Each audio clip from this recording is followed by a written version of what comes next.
আমার হুজুরি চাকি মহিমা জাহানে দিয়া যাও গো তোমরা দান করিয়া উল্টা পাল্টা জায়গায় তোমরা দান করিও না হাইরে উল্টা পাল্টা জায়গায় তোমরা দান করিও না তাহলে যে বন্ধু তোমার ইমানে থাকবে না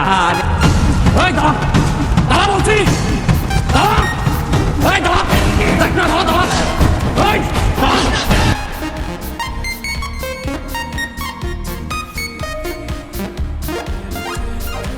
আজকে সর্বপ্রথম আমাকে ওই এলাকার দিকে যাইছিল বুঝছিস? আপনি কে? আপনার তো কোনোদিন এলাকায় দেয়নি। আরে সামনে ওটা কি কবরের মতো? কবর এটা কবর কবর? কার কবর? এটা লালসান বাবার কবর। কিন্তু ভাই এই এলাকায় তো আগে কোনোদিন কবর ছিল না এই জায়গায়। এই কবর প্রায় 400 বছর আগে এটা আসলে আমাগো গ্রামে সেইখান থেকে এখানে আসে দেখেছিস আরেক গ্রামতে ঘুরে ঘুরে এই গ্রামে আইসে কম না জানি এই পীরের কত ক্ষমতা। কিন্তু ভাই আপনি কে? আমাগো গ্রামে এই কবর যখন ছিল তখন আমি এই বাবার খাদেম ছিলাম। এই আমি শুনেছি বড় বড় পীর মাদারের খাদেমের অনেক ক্ষমতা। বেমালা ক্ষমতা অনেক ক্ষমতা আর এই বাবার কবর যেখানেই থাকে সেইখানেই লাখ লাখ ভক্তরা আসে। বাবাই আমার স্বপ্নে দেখাইছে যে খাদেম আমি তো অমুক জায়গায় চলে যাইতেছি সফরে তুই চললে এখানে ঠিক স্বপ্নে দেখা অনুযায়ী আমি খুঁজতে খুঁজতে যেই জায়গার কথা বাবা বলতে আমি সেই জায়গায় কবরটা পাইছি। ওস্তাদ ওস্তাদ আমাকে সাহায্য করা নেন ওস্তাদ। এই পীর বাবার এই গ্রামের ভীষণ দরকার। আমরা তার ছায়া তলে থাকতে এই গ্রামের সবাই উপকার করবো। যাও গো তোমরা দান করিয়া উল্টা পাল্টা জায়গায় তোমরা দান করিও না হাইরে উল্টা পাল্টা জায়গায় তোমরা দান করিও না তাহলে যে বন্ধু তোমার ইমানে থাকবে না। আমার হুজুরি চাকি মহিমা জাহানে গলার মালা বানাইয়া ধীরে ধীরে টান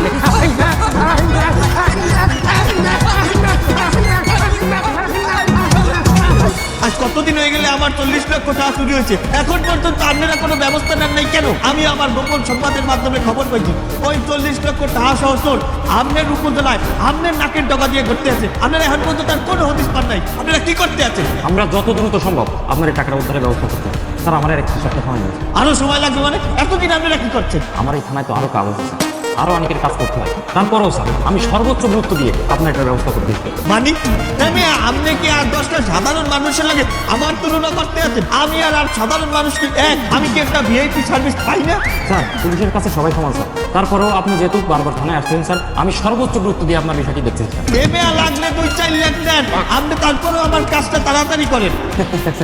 স্যার আপনি যদি ভিআইপি লোক না হতেন স্যার, আমি এক্ষুনি আপনার কানের উপরে একটু থাবা বসিয়ে দিতাম স্যার। স্যার আমি পুলিশ হিসাবে ভালো হলেও মানুষ হিসাবে কিন্তু অনেক ঘাওলা স্যার, আমি কিন্তু একটু আছি। এই মিয়া, আপনি কি আমারে অপমান করতে আছেন? আপনি আমার ক্ষমতার সম্পর্কে কোনো ধারণা আছে? আমি চাইলে আধা ঘন্টার মধ্যে আপনার ব্রাহ্মণবাড়িয়া ট্রান্সফার করতে পারি। এই নিয়ে বল্লভের 2-3টা গুদ্দা খাইলে আপনার আসল ঠিকানায় আইবে। আপনি আমার ট্রান্সফার করে দেন স্যার, এতে ক্ষতি আপনারই হবে স্যার। মানে স্যার আপনি বললেন না টাকাটা আমার উপজেলায় আছে, মনে করেন স্যার টাকাটা আমার কাছে আছে স্যার। এইবার আপনি যদি আমার ট্রান্সফার করেন স্যার, টাকাটাও কিন্তু ট্রান্সফার হবে স্যার। মনে করেন স্যার আপনি আমার বান্দরবান ট্রান্সফার করলেন, টাকাটাও বান্দরবান চলে গেল। আপনি আমার বিদেশ ট্রান্সফার করলেন, টাকাটা খরচ হয়ে গেল না, মানে আমরা কিন্তু একটা বন্ধুসুলভ আচরণের মাধ্যমে কিন্তু এই টাকাটা উদ্ধার করতে পারি। তাছাড়া তোমার প্রমোশনের বিষয় কিন্তু আমার মতো নেতার ফোন কলই লাগবে, কি বলো? আমার প্রমোশনে আপনার ফোন কলের কোনো প্রয়োজন নেই স্যার, 8-10টা কমপ্লেন হলো। আপনি কিনা আমার চিনতে পারো নাই? তুই যে পীরের মুরিদ, আমি এই পীরের বংশধর। ফাও কথা আমাকে পীরের যদি বংশধর থাকতে তাহলে আমি তো আর খাদেম থাকতাম। আমি কি মুর্দা পীরের খাদেম খাই হেলে? আপনি কিনা সত্যি কথা কয়েন? আমি যদি সত্য কথা বলি তাহলে যে বন্ধু তোমার মাজার থাকবে না রে, তাহলে যে বন্ধু তোমার ব্যবসা থাকবে না। এই বুঝতে পারছি তুমি আমাকে গ্রামের চেয়ারম্যান না, পলাতক চেয়ারম্যান না। তুমি অনেক কি চাও? আমি চাই রাজনৈতিক আশ্রয়। এই মাজারে পীরের বংশধর হইয়া পলাই থাকমু, তুই আমার রাজনৈতিক শেল্টার দিবি। তোমার এনে থাকতে দেবো মাজার একটা পবিত্র জায়গা, এনে তোমার থাকতে দেওয়া যাবে না। বাবা বেদার হয়ে দিন মনে হইয়া দেখ, আমাকে গ্রামে থাকতে তুই যত চিন্তাই করছো চুরি করছো তামারি করছো সবগুলার কিন্তু বিচার আমি করছি সালিশ আমি করছি গ্রামবাসী আর মাজার ভক্তর সামনে তোর পোল খুলিয়ে দিলে তাহলে দে বন্ধু তোমার মাজার থাকবে না রে তাহলে দে বন্ধু তুমি খাদেম থাকবে না রে ঠিক আছে তুমি এন থাকো থাকবা 3 বেলা খাবা গোর বাপের বাপ ইন্দাস কোনো সমস্যা নাই উদা হেগেই না আমি অর্ধেক চাই তুমি কি আর মাদারের অর্ধেক চাও তোমার মাদারে বাক করিয়া অর্ধেক তোমার অর্ধেক আমি নিব ওরে বেটা না মজারে যা টাকা উঠবে আর অর্ধেক তোর অর্ধেক আমার আরে বাবা আমার এখানে ইনকাম নাই আমার নিজের গাইড দিয়ে টাকা পয়সা যাই ইনকাম ভালো হইবে না না হইবে হে ব্যবস্থা আমি কেমনে মানে তুই আর আমি মিলিয়া মাদকের ব্যবসা শুরু করব। মেন বক্তব্য দাঁড়ে সিদ্ধি গালারি ওই ভেঞ্চি দিলে আরো কত কি বেসবো আরো কত কি ভক্তবৃন্দ আমাদের জন্য একটা সুখবর আছে আমাদের যে এই পীর সাহেব সেই বাবার বংশধর আজ আমাদের মধ্যে হাজির নাজির উনি জানতে পেরেছেন বাবা এখানে শুয়ে আছে সেটা জানতে পেরেই উনি আমাদের এখানে তশরিফ রেখেছে পীর সাহেবের যে ছেলে থাকবে সে হইবে পীরজাদা তাহার যে নাতি থাকবে সে হবে শাহজাদা ও বাবা এলে বাবার যে পাগলা ভক্ত আছে হাঙ্গাদের মাথার পাক খাই লালসালু পিঠা খাই কেন কি কইবেন আগা আরাম যে দাম না এটাকে এখন কি করবেন ম্যানেজ করবেন কেমন করেন হারামজাদা দুনিয়ার যত হারামজাদা আছে একবারে দমন করবে এরা তোমাদের মানত করার পর 3 মাসের মধ্যে 2টো বাচ্চা আরে এডি আর কি আসল কথা আমার কাছে শোন আমার বাড়ির পাশে এক লোকের হচ্ছে ক্যান্সার আর ডাক্তার তারা কয়েছে যে মাজার কোনো সম্ভাবনাই নেই আমাকে কি করেছে বাবা মাজার যায় মাত্র 3 দিন মানত করেছে এরপরেই তো ক্যালমা আরে বাবা ডাক্তার তো মাথাতে মাথা পর্যন্ত খুঁজে ওই ক্যান্সার কিন্তু আর কিনা হয় না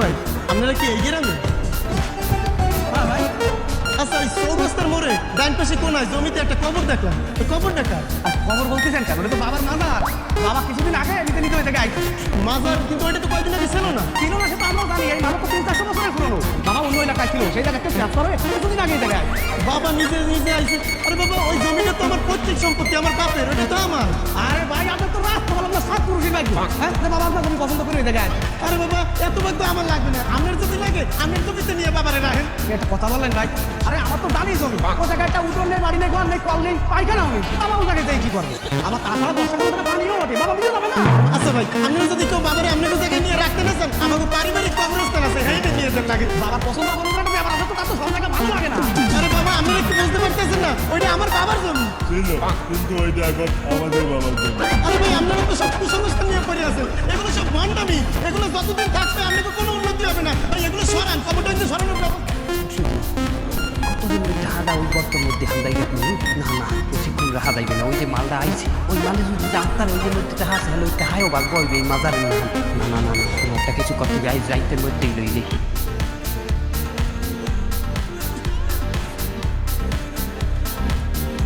তো ওস্তাদ চাবল দিয়ে কি করেন ওই ইন্দুর ইন্দুর হিন্দু মানে তোকে কেনা কইছে বাবার এনে খাদেম কিনি করতে হ্যাঁ তুই করে বাবা দিন বাবা মাদার মধ্যে ইন্দুর হান্দে ওস্তাদ আপনি জানলেন কি করে যে বাবা মাদার ভিতরে হিন্দু ঠিক আছে বাবা আমার স্বপ্নে দেয়ছে কইছে আমার মাদার মধ্যে বাইতে ইন্দুর হানছে মা বাবা তো খুব পরে গেল তার মাদারের ভিতরে হিন্দু কিভাবে ঢুকলো বাবা এখন নারাজ এখন হ্যাঁ মাথারের মধ্যে ইন্দুর না খালি হাফও হানবে বাবা অভিশাপ দেবে অভিশাপ নারাজ হয়ে গেছে কারণ এই এলাকায় বলে একজনের দাবি আছে বাবার দেহানে মাদার এই আনে এই জমি বলে হে আর ওস্তাদ ওই লোকের সাথে আমাকেও দেওয়া আছে ওই দিন নেই অভিশাপের দন্ত হয়ে যাবে আবার তোমরা ছেড়ো তোমরা দেখবা না আমার এই রাইট টাইটের সময় আইলেই আমার এই ইন্দুর মারা লাগে আমার তোমাকে আমি কিসের দিনে আমার অ্যাসিস্ট্যান্ট হিসেবে নিচ্ছি বাংলা দাও আচ্ছা আচ্ছা ওস্তাদ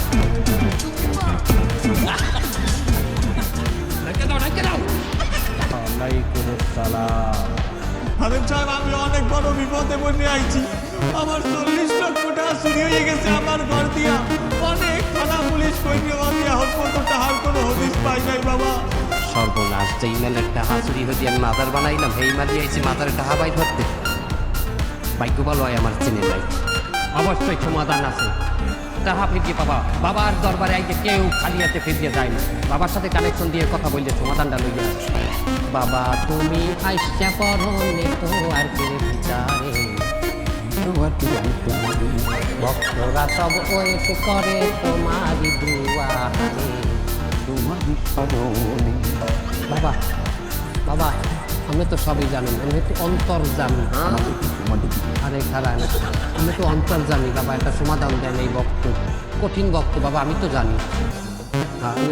আমাদের এই লগে কথা বলেন, আমরা ধ্বংসবরের লগে, ধ্বংসবরের লগে কথা।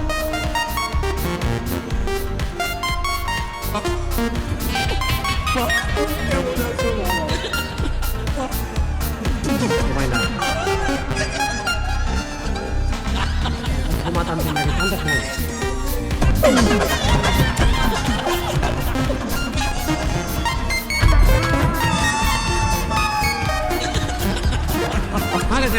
বাবা না দাঁড়া তুমি, বাবা বলছে সমাধান হয়ে যাবে। আমার ব্যাগ কি কালা রঙের? ভাই ভাই খাদেম সাহেব ভাই, কলা পাতার একটা রঙও আপনি উপরে। ভাই খাদেম সাহেব ভাই, 40 লাখ টাকা তোমার ড্রয়িং রুম দিয়ে চুরি হয়েছে। ভাই ভাই খাদেম সাহেব, এই বাবা তো সবই জানে, এই বাবাই তো আমার টাকাটা উদ্ধার করে দিতে পারবে। আমার ব্যাগটা দেখবে, টাকা তুমি পাই দেবা, চোরও তুমি পাই দেবা। বাবাই বলছে 1 লক্ষ টাকা মাজারে দিয়ে দিতে হবে। 1 লাখ টাকা কে? এটা বাবার তামিল ভক্তগুলো গিয়ে সিন্নি চড়াইতে দিবে।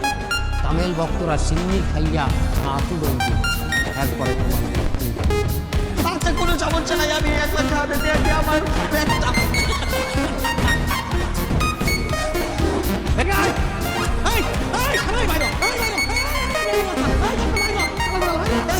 কি সমস্যা কি? আপনারা সব চিল্লাচিল্লি শুরু করছেন কে বাড়ির সামনে? কি হয়েছে? মানে কিস্তি বলতে যাও না?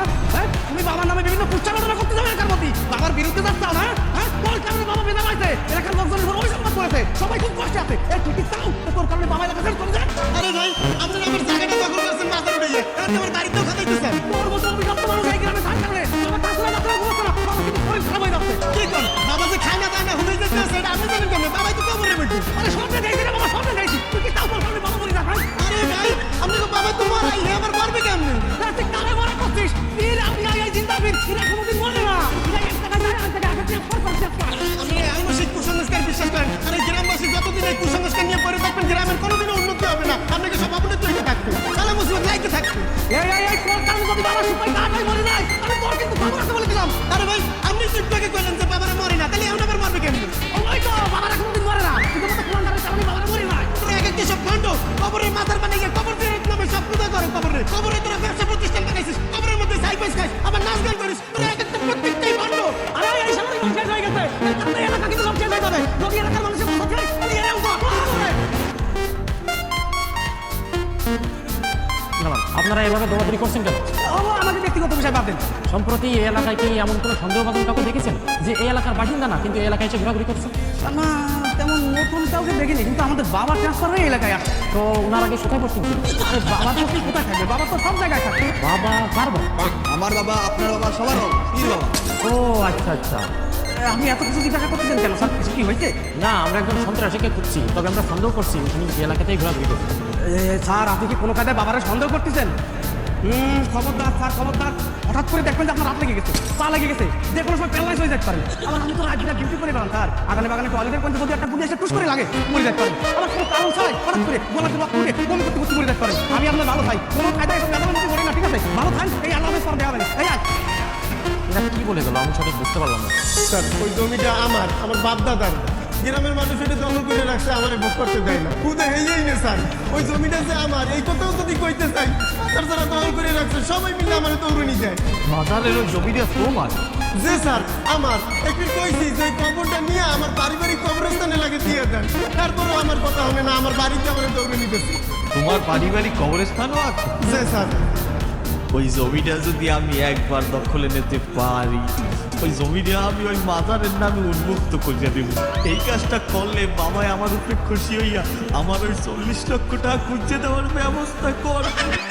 আর এলাকার মানুষও আমার ভালোবাসছে, সামনের বছর আমার ভোট দিয়ে জয়যুক্ত করবি। এই শোনো, তোমার ওই যে মাজারের যে জমিটা আছে, সেই জমিটার কাগজপত্র লইয়ে কালকেই আমার সাথে দেখা করবা। কাগজ পর্যন্ত যাওয়া লাগবে না স্যার, আমি তো থানায় কমপ্লেন করছি। আমি একটু থানার দারোগারে একটু কইয়ে দেন, এরা যেন গুরুত্ব সহকারে আমার কমপ্লেনটা দেয়। আরে বোকা, তুমি আমার কাছে আসছো, এখানে আবার পুলিশের কি দরকার? দিকে আমার 40 লক্ষ টাকার কথাই পুলিশ এখনো মনে না আমি যাবো ওর বিরুদ্ধে সুপারিশ করবো 40 লক্ষ টাকা কি স্যার? ওটা অন্য রাজনৈতিক বিষয় যাই হোক তুমি এক কাজ ধরো তোমার ওই জমির দলিল নিয়ে আসো যাও আসি, আসসালামু আলাইকুম। ওয়ালাইকুম আসসালাম আর কাগজটা কালকে অবশ্যই নিয়ে আসবা যাও যে বলতে গেলাম টাকা কই কিটা 40 লাখ টাকা কই কি 40 লাখ টাকা বেটা তুই যেকালে নেতারে ব্যাগের বর্ণনাটা দেশ একালেই আমার বোঝার কাম হাত ওই মাল করতে এই তুমি কি কও কথা কবা না আমার দ্বারা এত টাকা থাকে কেমন আমি কি দেখ মাথায় হাতে হাতে মাথায় 6টা বুলেট আছে পুরো লোড করা ঠিক এইখানে দেবে আচ্ছা আমার আছে আগে স্বীকার করো যে হয়তো তুমি একটা অল্প নেবা একদম অল্প মাল কোথায় আছে মাদারে আছে মাদারে কোন পাশে ওই যে ওই কবরটা রোডের মধ্যে কষ্ট কি ওই জন্যই তুই মাদার বানাইছ ঠিক আছে 40 লাখের 30 আমার 10 দিন তুমি কেমন করলে অল্প নেবা তুমি আবার 30 মানে হাতে হাত দেখি রাখবে আর দিল কেমন আমি মরলো তোমার ওটা আমি তো আমার হক বেশি সব দিকে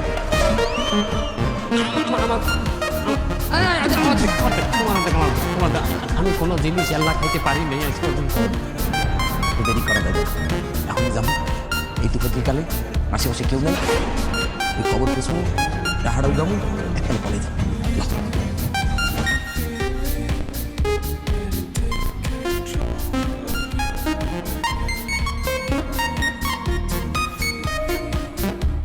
নেওয়ার চেষ্টা করবে না দাদা যে ব্যাগটা